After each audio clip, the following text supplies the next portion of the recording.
Welcome to The Explainer. Today we're diving into something incredibly powerful and, honestly, super relatable. Building wealth from absolute zero, starting in your 30s. We're going to break down the math, the mental shifts, and the, well, really unglamorous reality of turning your financial life completely around when you kind of feel like you've already lost a whole decade. Let me be clear right up front. This is not a get-rich-quick scheme, and it's definitely no fairy tale. What we're doing is taking a grounded, step-by-step look at how just one honest night, one night of refusing to look away from your bank account, can literally alter the entire trajectory of your life. Let's get into it. So, I want you to imagine waking up on the morning of your 32nd birthday, checking your savings account, and seeing exactly this number staring back at you. $214. And that's not after you pay bills or after rent, that's after everything. Picture yourself sitting at your kitchen table on a Tuesday night. Maybe in that apartment with the warped laminate countertop and the radiator that won't stop banging. Your laptop's open because you can't sleep. But it's not the radiator keeping you awake, right? It's the emotional weight of that number. You've been carrying this whole head full of excuses since your mid-20s, and right in this moment, it just feels like pure panic. So you're sitting there in the dark, and this massive, terrifying question hits you. Are you too late? Well, here's what nobody really tells you when you start trying to get your money right in your 30s. You are not behind, and you are absolutely not doomed. But, and this is a big but, you also aren't getting the totally clean run at this either. Those beautiful compounding years of your 20s that every finance book out there just constantly raves about, yeah, those are gone, and the math on that loss is very real. Honestly, it's absolutely worth grieving for exactly one night. Just take one night. Because the truth is, you're not 22 anymore. You have a job, you've built professional skills, you have the capacity to earn more, and frankly, you are finally old enough to just stop lying to yourself. Okay, so the brutal math of the situation looks exactly like this. You build a spreadsheet in a total panic, look at it, and then instantly close it. Because, wow, it is just too uncomfortable. Let's break it down. Your income is $68,400 a year. Sounds perfectly fine, right? Until you map it out. After taxes, you're taking home about $3,940 a month. But then you look at the expenses. You've got rents, a car payment, insurance, the minimum on your student loans, groceries, and of course, those forgotten monthly subscriptions. You'd think that leaves some breathing room. Except when you really look at your credit card statement, you're spending over $1,300 in a category just vaguely labeled everything else. So here's the brutal reality. Despite a totally decent salary, you've actually been going backward by $261 every single month for years. But once you actually face the reality of that deficit, something kind of amazing shifts. You start looking at the math that's going to run quietly in the background of every decision you make from here on out. Think about it. If you're 32 and you can somehow manage to invest $600 a month at, say, an average 9% annual return in a diversified index fund, which, by the way, is just a broad basket of stocks that grow steadily over time, look at where you end up at age 62. $1.1 million. That's not blind optimism, guys. That's not some sleazy sales pitch. It is literally just arithmetic. But here's the catch. Getting to that $600 a month requires doing this stuff most people just completely skip. I'm talking about the brutal, unsexy work. You have to plug the leaks. You sell that fancy jacket you bought at 28 to feel successful, and you get $85 for it. You finally sit down and cancel those 3 subscriptions to claw back $94. You actually pack your lunch for 6 weeks straight, which saves you $180. And you pick up 2 extra Saturday shifts doing work you're probably a bit overqualified for, making an extra $320. You don't tell anyone you're doing this, mostly because of this specific, quiet kind of embarrassment. But guess what? You completely wipe out that $261 monthly deficit. And then, one random morning, you open your banking app and you see this, $1,043. This right here, this is your very first real untouchable savings milestone. Building this in your 30s is incredibly hard because, let's face it, your life just has so much more surface area now. There are way more things that can go wrong. When you see this number, there's no big celebration, no grand announcement on social media. Honestly, who would you even tell? But sitting there looking at your phone, you feel something small and really solid in your chest. It's tangible proof. Proof that you actually can change the direction of your life. So fast forward a bit to age 33 and your habits have totally changed. You've got it set up so $400 a month automatically goes into a Roth IRA for retirement and another $200 goes straight into a high-yield savings account for the short term. It happens automatically right before you even have the chance to rationalize spending it. And man, it is just in time. Because on a freezing 19-degree Wednesday morning in February, your car makes this awful, grinding low groan. Yep, you need a new transmission. And this moment, this perfectly illustrates what an emergency fund actually is.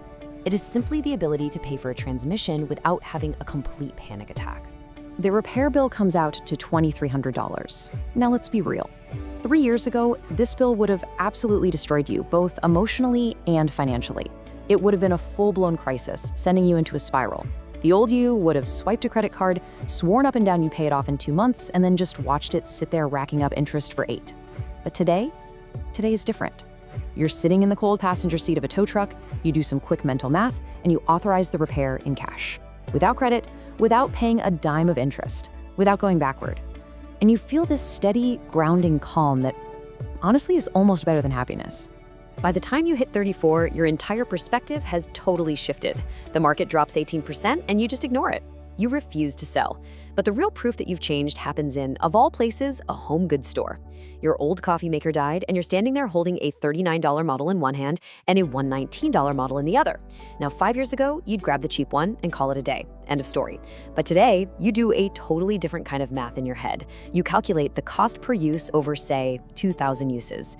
You realize the $119 one has a thermal carafe, a 5-year warranty, and the cost per use is literally just 4 cents. So you buy the expensive one. Why? Because your wiring has fundamentally changed. You are no longer thinking in 30-day survival windows. You're instinctively thinking in years. Now let's jump ahead to age 35. Your company suddenly announces a restructuring. The Slack channels just go dead quiet. You head home and immediately run your numbers. You realize your savings gives you roughly 3 months of runway. Okay, so you're not perfectly safe, but you also aren't one missed paycheck away from total collapse. A couple of weeks later, you watch 11 of your colleagues pack up their boxes. You feel this intense relief, and then, almost instantly, guilt for feeling that relief. But underneath all of that, a massive realization hits you. A bank balance is literally just time, measured in months. You immediately up your emergency fund target from 3 months to 6. Around the same time, your friend Marcus goes out and buys a brand new 2024 BMW. He finances it over 72 months at 6.9% interest. That means his $62,000 car is actually going to cost him over $77,000. You ride in it, you're sitting in that nice leather passenger seat, and you definitely feel the pull of desire. There's a little voice in your head asking, hey, don't you deserve something nice after all this discipline? But you know what? You just notice that feeling, and you let it pass. Because desire isn't actually the enemy here.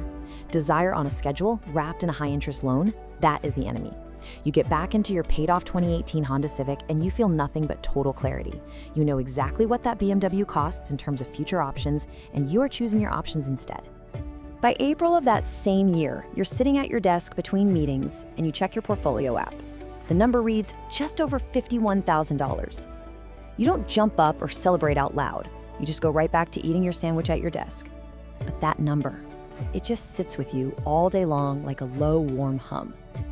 This doesn't just feel like crossing off another milestone. It feels structural. It feels like you finally poured a concrete foundation that is cured and can actually hold real weight. This moment right here is exactly why you started at 32 instead of waiting until you were 42. And then, at age 38, comes a truly defining moment in your life. Your mom calls you on a Sunday evening. She sounds super careful, kind of hesitating.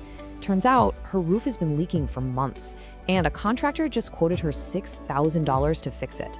She's so sorry to even have to ask. And without missing a single beat, you just tell her, Mom, I'll take care of it. You transfer the money the very next afternoon, you don't touch your investments, you don't go into debt, and you don't lose a single moment of sleep over it. When you hang up the phone with her, you just sit there and let the realization of what just happened wash over you. You didn't fall into a quiet shame spiral. You didn't have to frantically calculate which credit card had enough room on it. You see, true wealth isn't just a spreadsheet that finally makes sense. It's capacity. It is the profound ability to show up for the people you love without it costing you your own stability.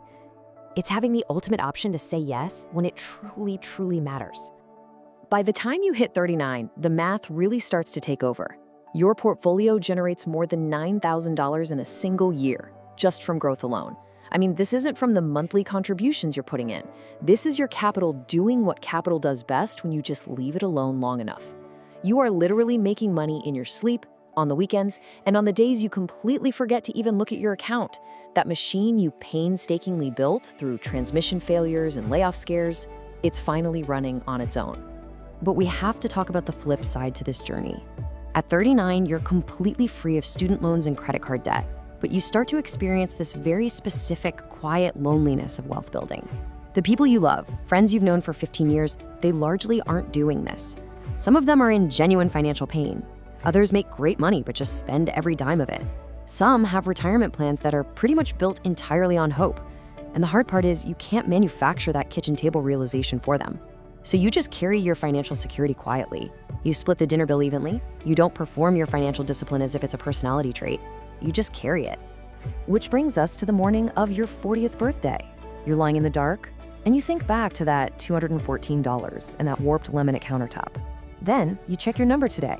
You have just over $200,000 in real, working, liquid wealth. To put that into perspective, the median American at age 40 has a net worth of around $35,000. You have nearly 6 times that, and it wasn't from an inheritance. It wasn't from pure luck. You got here because you automated your behavior before the motivation even arrived. Because you stayed in the market when your nervous system was screaming at you to pull out. You literally built all of this from a deficit. As we wrap up this explainer, I want to leave you with this incredible quote that really hits the nail on the head. 8 years ago, you thought wealth would feel like hitting a specific number, but it didn't. It felt like surviving a corporate layoff announcement without fear. It felt like telling your mom you'd take care of her leaking roof and actually meaning it. Most of all, it felt like waking up one morning and realizing the future is no longer something happening to you. It is something you started. So my question to you is this: